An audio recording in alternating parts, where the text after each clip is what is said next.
Você consegue imaginar um casamento existindo sem a presença do perdão constante entre marido e mulher? Se você escolheu se casar e deseja fazer com que seu casamento seja de verdade, profundo e duradouro, você também escolheu perdoar. Não existe possibilidade de marido e mulher continuarem juntos de verdade, não vivendo de aparências e não se perdoarem constantemente. Perdão não é um sentimento, perdão é uma escolha. Não dá pra gente esperar até sentir vontade de perdoar.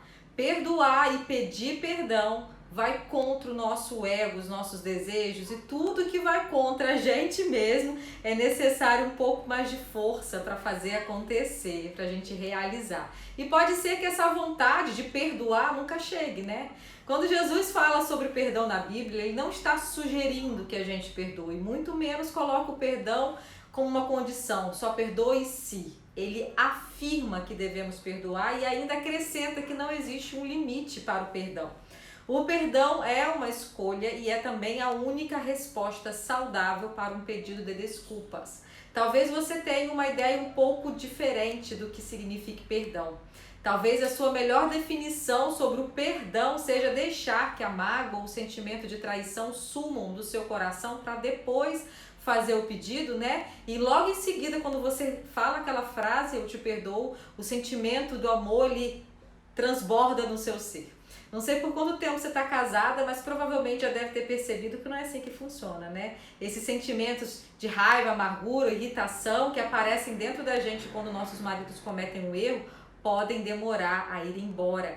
E mesmo quando a gente fala a famosa frase eu te perdoo, a mágoa pode não ser dissipada instantaneamente e os sentimentos calorosos do amor podem não retornar com tanta rapidez e fazer parte dos nossos relacionamentos novamente.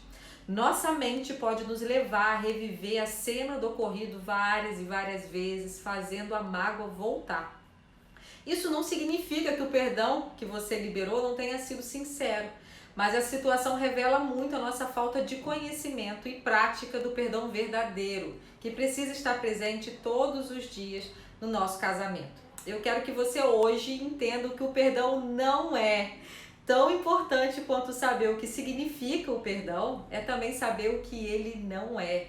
Pode ser que você se identifique em algumas situações abaixo, né? Se veja ali, e isso é muito bom. É bom mesmo, pois a partir daí você vai conseguir ter uma visão mais clara a respeito dos seus sentimentos, o que acontece com você quando você decide perdoar, ok? Levando saúde e profundidade para o seu casamento. Mas antes de começar a listar o que o perdão não é, eu gostaria de te lembrar que o perdão pressupõe um erro, né, cometido.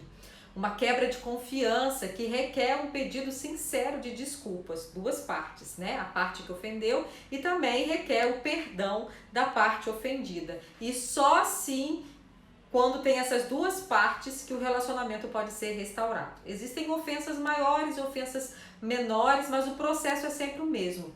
Quando um ofende o outro, um muro emocional se ergue dentro dos dois, né? E separa os dois, e o tempo não é o melhor remédio para remover esse muro.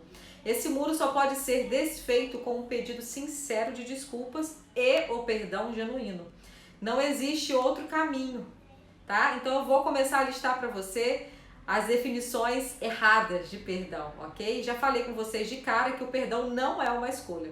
E agora eu vou apresentar mais 3 definições do que o perdão não é. Primeiro, o perdão não desfaz as nossas lembranças. Escuto muitas pessoas dizerem a seguinte frase: se você não esqueceu, você não perdoou. Não acredito nessa afirmação. Nosso cérebro ele é programado para gravar todas as experiências boas ou ruins que acontecem com a gente. É bem provável que você não esqueça nunca. E isso não significa que você não tenha perdoado com sinceridade. Significa simplesmente que você é um ser humano e se lembra de uma experiência dolorosa, mas que precisa aprender a lidar e ressignificar essa memória dolorosa e não desistir de continuar com a decisão de perdoar apesar da lembrança. Segunda definição, o perdão não remove todas as consequências do erro cometido. Todo comportamento tem consequências. Um comportamento positivo gera uma consequência positiva. E um comportamento negativo também gera uma consequência negativa. Não é coerente esperar que ao perdoar, magicamente a consequência do erro desapareça. E sim, teremos que aprender a lidar com as consequências dos erros de outras pessoas, principalmente se a pessoa for nosso marido. Mesmo com raiva, Ellen? Sim. Essa foi sua escolha. O perdão nos leva a isso, somos uma só carne. O perdão sincero faz com que você viva junto à consequência do erro do seu marido. Terceira, o perdão não reconstrói a confiança. Pode ser difícil voltar a confiar. Esse é um processo normal e esperado. A frase "eu te perdoo" tem um poder enorme, mas ela não é mágica. A confiança não é construída automaticamente após o perdão.